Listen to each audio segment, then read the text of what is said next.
Ladies and gentlemen, good afternoon and welcome back to our YouTube channel once again. And it is my hope and prayer that this video is going to find you guys in good health. Personally, I am fine as you can see. Kisumu is also fantastic. And maybe you could also let me know where you are watching the video from, the county or the country, in case you are out of the republic. Ladies and gentlemen, what is Raila Odinga's game plan for 2027? Because we are seeing Raila Odinga reactivating ODM party. We are seeing Raila Odinga escalating his political activities across the country. We are seeing Raila Odinga consolidating his strongholds. What is his game plan for 2027? And is Raila Odinga going to run again in 2027? That is the question which most of you guys have been asking me on this platform. And for those who've been following this channel for a long time, I explained at one time that Raila Odinga has only 3 options in 2027. The first option for Raila Odinga is to run for the presidency of the Republic of Kenya. And the question is, if Raila Odinga were to run for the presidency of the Republic of Kenya, what are his chances of winning? What can he do differently that he has never done before? And what about Azimio? Will his candidature split Azimio? The second option for Raila Odinga is to support someone else in Azimio. And in fact, I was very specific that Raila Odinga was not going to run and that he was going to support Stephen Kalonzo Musyoka. And indeed, Raila Odinga even invited Kalonzo Musyoka to his home, where he even kind of endorsed Kalonzo Musyoka's bid for the presidency in 2027. Sasa hapa niko na ndugu yangu Raila, rafiki yetu. Yeye ndio Uhuru amealika yeye siku ya leo kama mgeni maalum. Huyu jamaa tumetembea naye pamoja. Tulikuwa naye pamoja kutoka wakati ile ya KANU. Alikuwa KANU huko. Tukaenda naye, tukaunda chama pamoja na yeye, ilikuwa inaitwa LDP. Tukaingia pamoja kwa NAK. Tukaenda naye pamoja kwa ODM. Tumesimama naye pamoja. Mara 2 tumesimama naye pamoja. Tukipigana na tujashindwa. Kila mara kwa mara tumekuwa tunanyang'anywa tu. Yeye amesimama na mizizi kidete. Hata mara hii ya mwisho hakuchaguliwa kama mgombea mwenza na yangu, lakini alibaki na sisi. Alibaki na sisi. Jamaa ana moyo. Jamaa ana ukakamavu. Jamaa ni mtu ambaye unaweza kumwamini. Yeye ni mtu mwaminifu.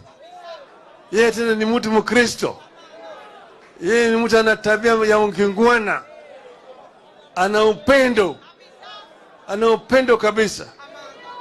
Juzi nilisikia kama Ruto alikuwa pande hii anasema tu, mimi najua baba hata simama. Sasa mimi nitakuwa na Kalonzo tu. Anaongea juu ya Kalonzo kama Kalonzo ni kama yeye. Kalonzo ameshinda bwana Ruto mara 10. So supporting someone within Azimio is also an option for Raila Amolo Odinga. I don't know what happened to Kalonzo Musyoka, because from that moment up to now, I don't see Kalonzo Musyoka as someone who is very serious with his bid, because some of us have really tried to support Kalonzo Musyoka. And Raila Odinga's third option is to support William Ruto. And remember, on this platform, I've always told you that in politics, you have only 2 constants. The first constant in politics is interest. And as long as the interests of politicians can converge, they will always work together. And because of that, I don't rule out the possibility of Raila Odinga and William Ruto working together. And of course, the other interest in politics is betrayal. And we are seeing William Ruto, for example, betraying Rigathi Gachagua. And who knew that Uhuru was going to betray William Ruto? So in politics, I don't want to rule out any possibility. But based on the current political situation in our country, I don't think Raila Odinga can support William Arap Ruto. But based on the current political activities of Raila Odinga and his party, ODM party, I'm now convinced that Raila Odinga might actually be on the ballot in 2027. So in this video, I want to reveal to you guys why personally I'm starting to believe that Raila Odinga might actually be on the ballot in 2027. But before we do that, for those who are watching this channel for the first time, please take a second or two, click that subscribe button so that next time we produce a video like this, YouTube will automatically notify you. And to the subscribers, I want to continue thanking you guys for your continued support. Because without that support, this channel cannot be where it is. Ladies and gentlemen, without any further ado, allow me to dive in. But by the way, before I dive in, allow me to take this opportunity to thank the following people. You are seeing their names on the screen there for the coffee which they sent to me earlier. It goes a long way in supporting this channel. You can also do the same using the numbers you are seeing on your screen. Ladies and gentlemen, is Raila Odinga going to be on the ballot? And if Raila Odinga were to be on the ballot, can he successfully win the presidency? Because in 2007, Raila Odinga defeated Moi Kibaki. Let us not argue on that. That was clear. He defeated Moi Kibaki on everything. Raila Odinga had the highest number of votes. Raila Odinga had the highest number of councillors at that time. He had the highest number of MPs at that time. In fact, he almost doubled the number between him and Kibaki. But Kibaki never allowed Raila Odinga to sit on the presidency. He saw himself at night. Raila Odinga ended up being the Prime Minister of the Republic of Kenya after the post-election violence. Even Ruto himself believed that Raila Odinga won in 2007. Then Raila Odinga again contested in 2013. Of course, 2013 is when we had the electronic voting, high-tech. Raila Odinga believed he won. And 2017, remember in 2013, even the Supreme Court nullified that election. In 2017, of course, we all know the level of rigging. So in 2022, majority of Raila Odinga supporters believed that Raila Odinga was going to win because of the fact that Raila Odinga had the numbers and then had the deep state in quotes, the only thing he has always missed. So they were 100% sure that 2022 was a done deal. In fact, the reason why Raila Odinga never became the president of the Republic of Kenya was because his handlers believed that there was nothing which was going to stop Raila Odinga from becoming the president. So they started celebrating. Some of them started appointing themselves, started, just in relaxed mode. They didn't know William Ruto had other plans. But what are signs that Raila Odinga is going to run? Why do I strongly believe that Raila Odinga might be on the ballot in 2027? Let me ask you this question, by the way. Do you think Raila Odinga can win the presidency in 2027? If not Raila Odinga, who in Azimio do you think provides a better alternative to Raila Odinga? For me, I'm seeing a lack of serious candidates in Azimio. And because of the lack of serious candidate, Raila Odinga might actually be forced to run. Let us face the reality. Raila Odinga has enjoyed massive support across the country, especially in ODM strongholds. That is Coastal Region, that is Loyal Nation, that is the Luo Nation, that is the Northern Kenya. He has always enjoyed massive support. And of course, the Kamba Nation has also always offered their support, unequivocal. In fact, if you look at the way the Kambas have voted always for Raila Odinga because of Kalonzo, massive. So my expectation was that by this time, a serious candidate would have emerged in Azimio. Martha Karua, I don't know where she is. I only see Martha Karua during political press conferences. Kalonzo Musyoka announced to the country that mapema ndio best, that he learned a lesson from Ruto, and that in 2027 was going to start early campaigns. Are you seeing Kalonzo Musyoka campaigning? Yesterday, I was shocked that Kalonzo Musyoka was in Kajiado, which was a good thing, accompanied by several leaders, which was a good thing. But Kalonzo Musyoka talked about an MCA in Machakos in a presidential event. That MCA is being used by, an MCA in Machakos is someone a presidential candidate should not make reference to. The MCA in Machakos should not even be allowed to step in his own ward if he's opposing Kalonzo. If Kalonzo is serious. And not even a phone call from Kalonzo. No. What Kalonzo should be able to just ensure that, okay, Kalonzo is running for the presidency and MCA should not give him problem. That's when he's going to be taken seriously. Now, who else? Who else is serious in Azimio? And because of lack of a serious presidential candidate, I also had hoped that someone like Eugene Wamalwa would come out strongly. I'm not seeing him coming out. In fact, Eugene Wamalwa is now working very closely with Kalonzo because Oparanya is working very closely with Raila Odinga. Who else in Azimio can offer serious bid for the presidency? All of them are hoping that in 2027, Raila Odinga is going to support one of them. Uhuru is going to provide the funds. Raila Odinga is going to campaign for them. That's the problem. So, because there's no serious candidate in Azimio, Raila Odinga might be tempted to run.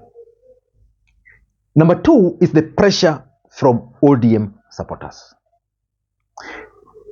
And the question is, if Raila Odinga is not on the ballot, do you think ODM supporters will automatically support Kalonzo? I don't think so. Kalonzo must do something to persuade them. And he's not doing that thing to persuade them. I don't see why Kalonzo cannot convince someone like, for example, Babu Owino to accompany him to some of these rallies.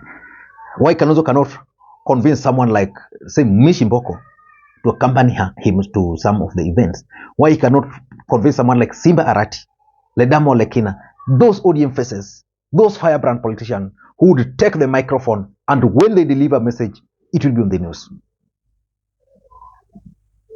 So the pressure from ODM support base might actually force Raila Odinga to decide to run. Raila Odinga was in Busia. The pressure was there. He was in Bungoma. The pressure was there. He went to Lamu, coastal region for 5 good days. Even the leaders were piling pressure on him to run. And some of them are even doing it for their selfish reasons. For example, a gubernatorial candidate like Abdul Swamad Nasir, or even say someone like James Orengo in Siaya, they would want Raila Odinga to be on the ballot to make their campaigns easy. Number 3 is the Uhuru Kenyatta factor. You see, Uhuru Kenyatta told the mountain that I want you guys to support Raila Odinga. Huyu mzee, if you support him, you guys will be safe. The Kikuyus told Uhuru Kenyatta that no, huyo jamaa ni mtu wa kitendawili. Sisi we are going for mtu mwenye anajua Mungu. So they went and voted for Ruto. Today they are crying more than any other region. And now they are regretting why they did not listen to Uhuru Kenyatta. And because of that regret, most of them are now saying that they would have listened to Uhuru Kenyatta. William Kabogo was in one of the vernacular stations there the other day, TV stations. And he was like, Uhuru warned them. He just wished Uhuru had warned them very closely, that Uhuru Kenyatta warned them from far. That, hey, huyu jamaa.